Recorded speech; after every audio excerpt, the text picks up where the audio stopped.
If your washing machine is not filling with water, you probably have one of the following problems. First, you need to check the water inlet tap and hose for blockages.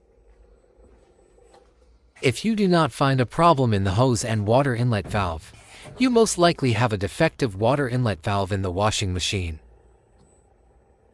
Open the top cover, and there you will find the valves.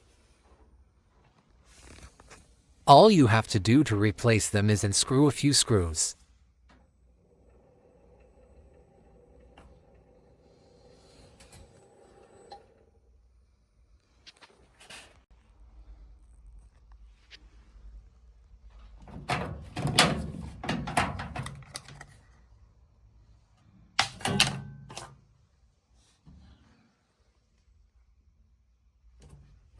Just pull off.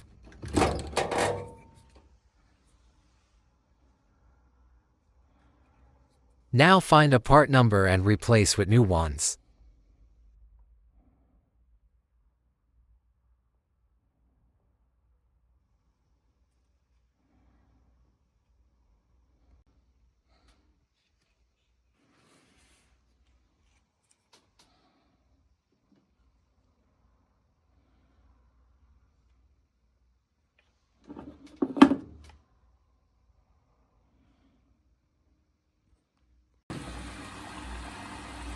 Easy and simple, quick repair without calling a technician.